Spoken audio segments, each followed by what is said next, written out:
Welcome to Master English Speaking Podcast. I'm Tom. And I'm Emma. It's so good to have you all with us today. We're really excited about today's topic, Tom. It's something that affects so many people in many ways. Absolutely, Emma. Today we're going to talk about a very important subject: why poor habits keep you broke. We'll explain it in very simple English, step by step, so everyone can understand and learn from it. Yes, and when we say broke, we don't just mean having zero money. It also means feeling stressed about money, not being able to save, or always struggling to pay bills. It's a feeling of not having control over your money. That's a great point, Emma. It's about financial well-being. And often, it's not about how much money you earn, but how you manage the money you have. It's all about habits. Exactly. So let's dive right into our first poor habit. This one is super common, and I think we've all been guilty of it at some point. It's called impulse buying. Impulse buying. What does that mean, Emma? Impulse buying means buying something suddenly, without planning. You see something you like, and you just buy it right away. Maybe you're at the supermarket, and you see a chocolate bar next to the cashier. You didn't plan to buy it, but it looks good, so you grab it. Or you're online, browsing social media, and an ad pops up for a nice pair of shoes or a new gadget. You click, and a few minutes later, you've bought it. You didn't need it, but it looked cool. Precisely. And these small, unplanned purchases add up very quickly. One chocolate bar is cheap, maybe $1. But if you do that every day, that's $30 a month. If you buy a small coffee every workday, that's $5 a day, $25 a week, $100 a month. That's a lot of money just disappearing. $100 a month could be used for savings, or to pay a small bill, or even for something more important. Impulse buying makes your money disappear before you even realize it. It feels good for a moment, but then the money is gone. So, how can we stop impulse buying? A simple tip is to wait. If you see something you want, don't buy it immediately. Wait 24 hours, or even a week. Often, after some time, you realize you don't really need it, or you forgot about it completely. That's a fantastic tip, Emma. The waiting game really works. It gives your mind time to think logically, not just emotionally. Another way is to make a shopping list and stick to it. If it's not on the list, you don't buy it. Okay, let's move to our second poor habit. Not having a budget or not tracking your money. This is a big one. Yes, many people don't know exactly where their money goes each month. They get paid, they spend, and then they wonder why their bank account is empty before the next payday. A budget is simply a plan for your money. Think of it like a map for your money. If you want to go somewhere new, you use a map, right? A budget is a map for your financial journey. It shows you where your money is coming from and where it's going. It helps you see clearly. And if you don't have a map, you might get lost. With money, getting lost means overspending, not saving and feeling stressed. Tracking your money means writing down or using an app to record every dollar you spend, every coffee, every meal, every bill. It sounds like a lot of work, right? But it's actually quite simple once you start. You can use a small notebook, a spreadsheet on your computer, or many free apps on your phone. The important thing is to just start.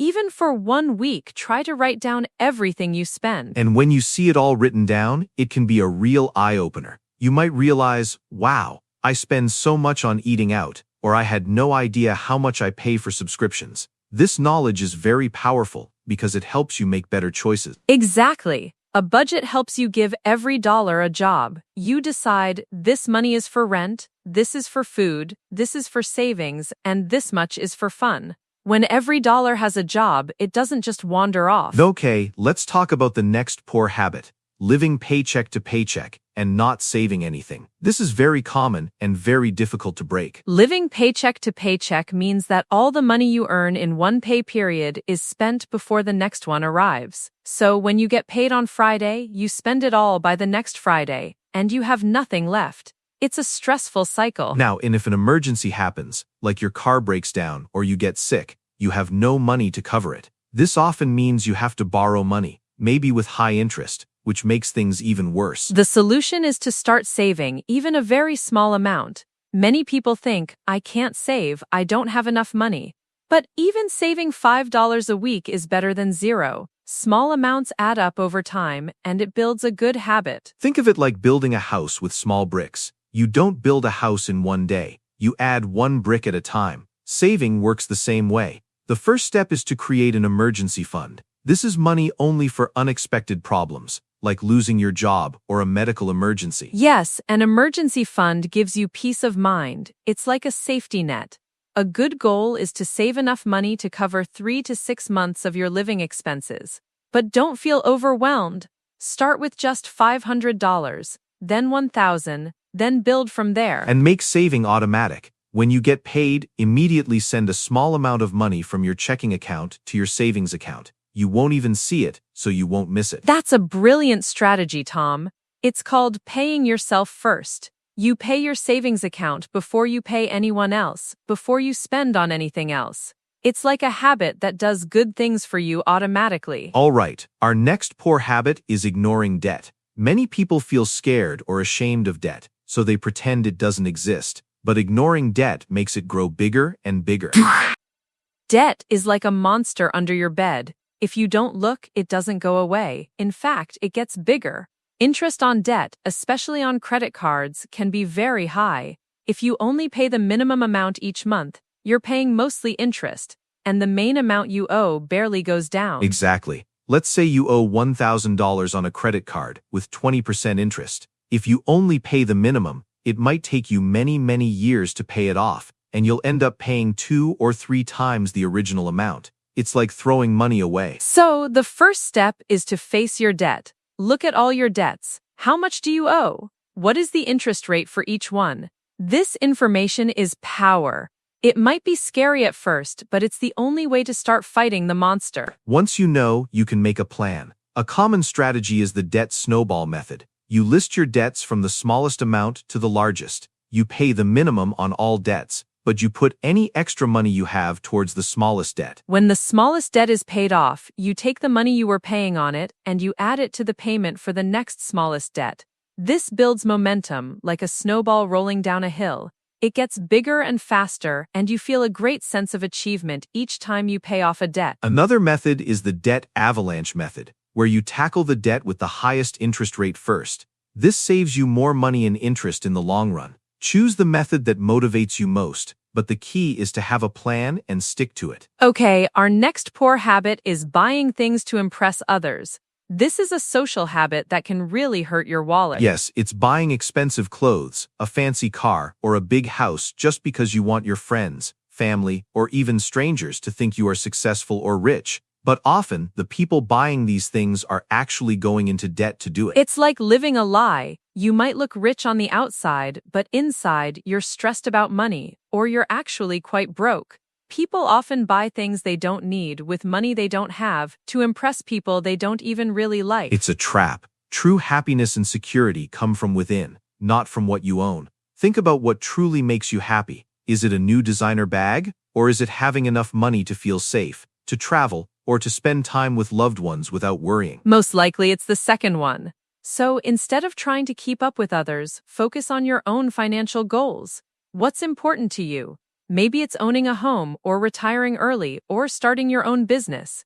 These are real goals that bring real satisfaction. And remember, people who truly care about you won't care about the brand of your shoes or the model of your phone. They care about you. Focusing on your own values and goals will lead to much more happiness than external show-off. Before we go any further, I just want to take a quick moment to remind all our amazing listeners to please subscribe to the Master English Speaking Podcast. We love bringing you these valuable conversations, and subscribing helps us reach more people who want to learn English and improve their lives. So hit that subscribe button now. Thank you, Emma, and thank you all for your support. Okay, let's talk about our next habit. Not investing in yourself. This isn't just about money, but about personal growth, which directly affects your earning potential. Investing in yourself means learning new skills, reading books, taking courses, or even just spending time improving your health. Many people stop learning after school, but the world is always changing. If you don't learn new things, your skills can become old, and it might be harder to find a good job or get a promotion. Think of yourself as an asset. The more you improve your asset, the more valuable it becomes. If you learn a new language, like English, or a new computer skill, you become more valuable to employers. This can lead to a higher salary, which means more money in your pocket. Exactly. Even small investments in yourself can have big returns. Reading a book about money management, watching educational videos, or listening to podcasts like this one, it all adds up. It expands your knowledge and opens new doors. It doesn't always have to cost money either. There are so many free resources available online. Free courses, libraries, YouTube tutorials. The key is to have a curious mind and a desire to grow. Okay, for our final poor habit today, let's discuss the convenience trap. This is often linked to impulse buying but focuses more on how we choose to live our daily lives. The convenience trap is choosing the easy way, even if it costs more. For example, buying lunch every day instead of making it at home, or always taking a taxi instead of walking or using public transport, or buying pre-made, expensive meals from the supermarket. It makes life a little bit easier for a moment, but it costs a lot of money over time. For example, a homemade lunch might cost $2 or $3. Buying lunch at a restaurant or cafe might cost $10 or $15.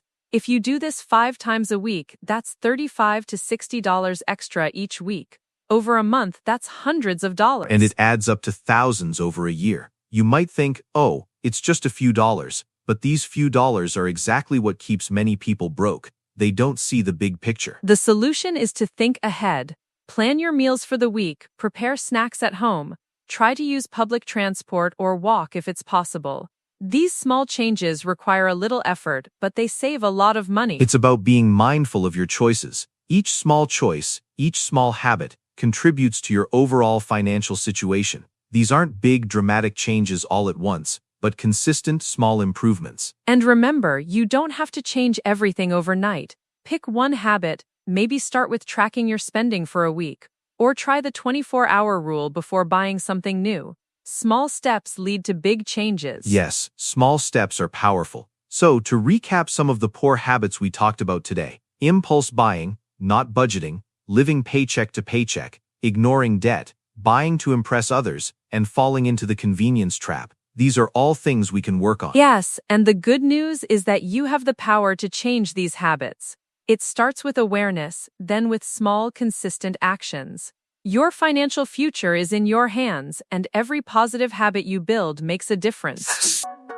Thank you so much for joining us on this episode of Master English Speaking Podcast. We hope you found this discussion helpful and that it gave you some clear ideas on how to improve your financial habits, all while practicing your English listening. Absolutely. Don't forget to subscribe to our channel for more helpful episodes. From Tom and me, Emma, we wish you a fantastic week, and remember to keep those good habits going. See you next time.